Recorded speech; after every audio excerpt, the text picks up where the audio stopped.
Welcome to my show हमारी गुरु। दोस्तों, आज की वीडियो में हम बात करेंगे बायोलॉजी में अगर आपका टारगेट 355 आउट ऑफ 360 है तो कैसे आप स्कोर कर सकते हैं। बेसिकली दोस्तों, अगर आपका टारगेट है एम्स के टॉप इंस्टीट्यूट या फिर दिल्ली के top institute MAMC Delhi, LHMC Delhi, या फिर इसके अलावा सेंट्रल यूनिवर्सिटीज़ हो गई, एमएसपीएचयू हो गया, जिपमर हो गया, ये सारे इंस्टीट्यूट्स अगर आपके टारगेट में है तो आपको बायोलॉजी में बहुत अच्छा स्कोर करना पड़ेगा। इवन लास्ट टाइम बहुत सारे कैंडिडेट्स ने 360 आउट ऑफ 360 बायोलॉजी में किए थे। कैसे आप कर सकते हैं, क्योंकि 8-10 पॉइंट में बताऊंगा, उसी पे अगर आप वर्क कर लेते हैं, सीरियसली वर्क कर लेते हैं, तो आप डेफिनेटली आई एम श्योर आपके 360 मार्क्स अप्रोच आप कर सकते हैं। और क्योंकि 50% पूरा मार्क्स का बायोलॉजी से आता है, तो बायोलॉजी ही आपका स्कोरिंग सब्जेक्ट होता है। और कैसे आप टारगेट करेंगे, चलिए पूरा डिटेल में बात करते हैं। और उससे पहले फर्स्ट टाइम चैनल पे आए तो सब्सक्राइब कर लीजिए, वीडियो को लाइक कीजिए और शेयर कीजिए। चलिए शुरू करते हैं वीडियो। दोस्तों, 1 बाय 1 पॉइंट डिस्कस करते हैं। नंबर 1 पॉइंट है, biology is the most important section in NEET exam. ऐसा क्यों कह रहा हूँ, क्योंकि 90 क्वेश्चंस यहाँ पे पूछे जाते हैं आउट ऑफ 180 क्वेश्चंस जो कि आपके नीट में पूछे जाते हैं दोस्तों। तो कहने का मतलब ये कि 50% मार्क्स आप केवल बायोलॉजी को अगर अच्छी तरह से पढ़ लेते हैं तो आपके आ जाएंगे।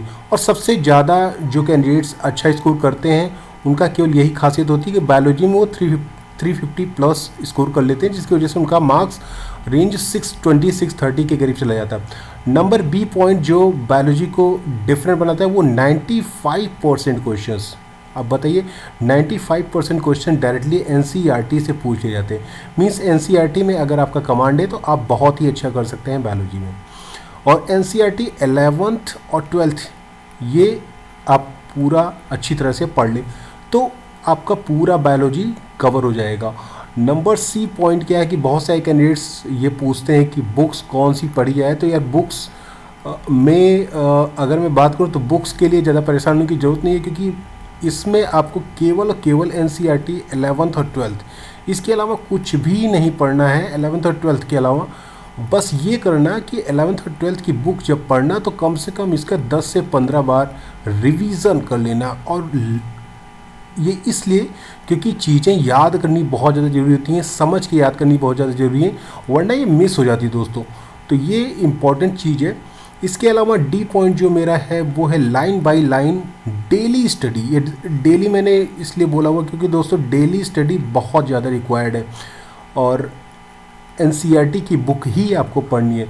तो डेली स्टडी आप करेंगे। डेली स्टडी बायोलॉजी से सब्जेक्ट में बहुत ज़्यादा इंपॉर्टेंट है, क्योंकि आप चीज़ों को याद रखना बहुत ज़्यादा ज़रूरी है, डेली रिवाइज करना भी। जैसे नेक्स्ट पॉइंट मैंने दिया भी हुआ है कि डेली रिवीजन बहुत ज़्यादा इंपॉर्टेंट है ऑफ यूनिट एंड टॉपिक्स। जो भी यूनिट एंड टॉपिक्स आप पढ़ते हैं एक दिन पहले या फिर वीकली आप जिस तरह से रिवीजन प्लान करते हैं उस हिसाब से आपको रिवीजन करना ज़रूरी है। और रिवीजन आप कर कैसे सकते हैं, एमसीक्यूज लगा के, या फिर आप जो नोट्स बनाते हैं, नोट्स बहुत इंपॉर्टेंट होते हैं दोस्तों। तो नोट्स आप बनाएगा इंपॉर्टेंट पॉइंट्स के, तो नोट्स को आप रिवाइज कर सकते हैं डेली या फिर वीकली बेसिस, जैसा कि आप प्लान करते हैं रिवीजन का। नेक्स्ट पॉइंट है, बायोलॉजी में सब कुछ इंपॉर्टेंट होता है।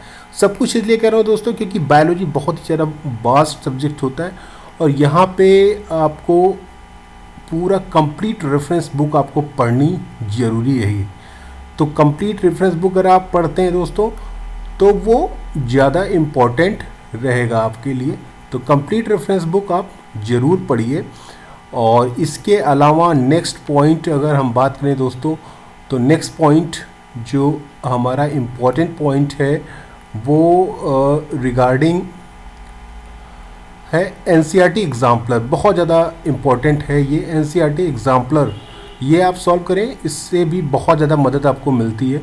इसके अलावा एच पॉइंट है MTG plus MCQ plus previous years question paper. ये 3 के कॉम्बिनेशंस में मैंने रखा हुआ है, एमटीजी प्लस एमसीक्यू जो आपके एनसीईआरटी के एमसीक्यूज़ हैं और प्रीवियस ईयर्स क्वेश्चंस। तो एनसीईआरटी के जो क्वेश्चंस होते हैं दोस्तों, जो एनसीईआरटी की बुक में आपको मिलते हैं, वो भी डायरेक्टली कभी कभी पूछ ले जाते हैं। तो ये भी आपका क्लियर होना चाहिए। 11th और 12th की बुक से जितने भी क्वेश्चंस हैं वो सारे आपके क्लियर होने चाहिए।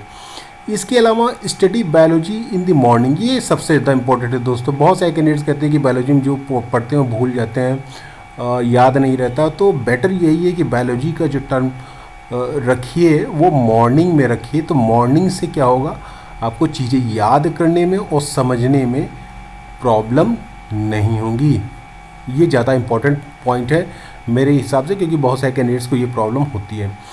एक्यूरेसी क्या है, एक्यूरेसी 99% होनी चाहिए। मतलब एक्यूरेसी बायोलॉजी में तो बहुत ज़्यादा इम्पॉर्टेंट है दोस्तों, क्योंकि यहाँ पे आपको वही क्वेश्चंस छूने हैं जिसमें आप 100% श्योर है। 99% मैंने कहा कि मतलब 1% की आपकी गुंजाइश रख दी जाए कि चलिए ठीक है आप कंफ्यूज हो गए कहीं, लेकिन 99% एक्यूरेसी आपको रखनी पड़ेगी अगर आपका टारगेट 355 या 360 के करीब है। मीन्स ये कि जो भी क्वेश्चन आप करें वो 100% मान के करें कि 100% श्योर है, तभी उसको आप अटैम्प्ट करें। और दोस्तों एक और प्रॉब्लम होती है कैंडिडेट्स के साथ, वो प्रॉब्लम होती है कि वो क्वेश्चंस को केयरफुली पढ़ते नहीं हैं, केयरफुली क्वेश्चंस को पढ़ते नहीं, जिसकी वजह से क्या होता है कि जब वो क्वेश्चंस सॉल्व करते हैं तो उनका आंसर कुछ डिफरेंट आ जाता है, क्योंकि क्वेश्चंस को उन्होंने ध्यान से नहीं पढ़ते। इसके अलावा दोस्तों जो इम्पोर्टेंट है जिसको आपकी बेस रखना है वो है know the unit wise weightage. Means चलिए ठीक है, इसमें मैंने कहा कि सब कुछ आपको पढ़ना है, लेकिन कम से कम ये भी आपको पता होना चाहिए कि कहाँ से कितने क्वेश्चंस जैसे एनिमल किंगडम्स हो गया, प्लांट किंगडम्स हो गया, या फिर फिजियोलॉजी हो गया। ये जो इम्पोर्टेंट टॉपिक्स हैं जहाँ पे खूब ढेर सारे क्वेश्चंस पूछे जाते हैं, इसको भी आप मतलब इसको मैंने यहाँ पे आपको ये आप ये सोच रहे होंगे कि मैंने इंपॉर्टेंट टॉपिक्स यहाँ पे नहीं बताया कि इंपॉर्टेंट टॉपिक्स कौन से हैं। दोस्तों अगर आपका टारगेट 350 प्लस है या 360 है, दैट मीन्स कि आप यहाँ पे सब कुछ आप पढ़ेंगे। Means you need to cover all the points, you need to cover all the points. इसके अलावा दोस्तों जितनी भी यूनिट टॉपिक्स, इंपॉर्टेंट यूनिट्स, ये सारी आपको कवर ही करनी है। इसमें तो कोई रियायत है ही नहीं। तो इसलिए इसमें यहाँ पे ये बताना कि ठीक है ये वाला पढ़ लेना, फिजियोलॉजी पढ़ लेना, या फिर एनिमल किंगडम पढ़ लेना, प्लांट किंगडम पढ़ लेना, सेल पढ़ लेना, तो यहाँ पे ये सब बताने का कोई औचित्य नहीं दोस्तों, क्योंकि यहाँ पे आपको 100% पूरी बुक लाइन बाय लाइन पढ़नी ही है।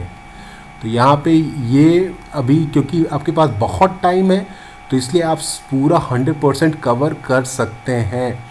तो अभी आप अगर चाहें तो पूरा कवर भी कर सकते हैं, और वो बाद में आपको बताया जाता है दोस्तों। जब आपके एग्ज़ाम के लिए 10 या 15 दिन बचता है तो लोग बोलते हैं कि ठीक है ये वाला टॉपिक पढ़ लो तो आपको इतने मार्क्स आ जाएंगे, ये वाला टॉपिक पढ़ लो तो इतने मार्क्स आ जाएंगे। लेकिन अभी आपके पास पूरा टाइम है दोस्तों, तो बेटर यही है कि सब कुछ आपको पढ़ना है बायोलॉजी में अगर आपको अच्छा स्कोर लाना है। Means for good score you need to study whole book, whole NCERT 11th and 12th with exemplar, with MCQ, with revision, with previous year question paper। तो ये सारा टॉपिक्स दोस्तों जो सार है ये यही है कि ये आपको करना ही करना है। तो ये आप कोशिश ये करिएगा कि पूरा शेड्यूल अभी से स्टार्ट कर दीजिए, जिससे कि देर ना हो जब आप फाइनल एग्ज़ाम में अपीयर हों। तो दोस्तों ये इंपॉर्टेंट इन्फॉर्मेशन थी। आप में से वो कैंडिडेट्स जो बायोलॉजी में अच्छा टारगेट करना चाहते हैं, क्योंकि भाई बायोलॉजी में आपको 350 प्लस करना ही करना है। तो ये अगर आप फॉलो करते हैं, इस तरह से स्टडी प्लान करते हैं, क्योंकि यहाँ पे कुछ ऐसा नहीं होता कि ये इम्पॉर्टेंट है ये अनइम्पॉर्टेंट है, यहाँ पे सब इम्पॉर्टेंट है। बायोलॉजी में आपको ये मान के चलना पड़ेगा पूरी बुक, आपके पास कोई रियायत नहीं होती। अगर आप अच्छा स्कोर करना चाहते हैं तो आपको सब कुछ यहाँ पे पढ़ना पड़ेगा, जितने भी पॉसिबल बुक है। और बुक की बात दोस्तों, इसके अलावा बहुत लोग कहते हैं कि ट्रूमैन की बुक ले लो।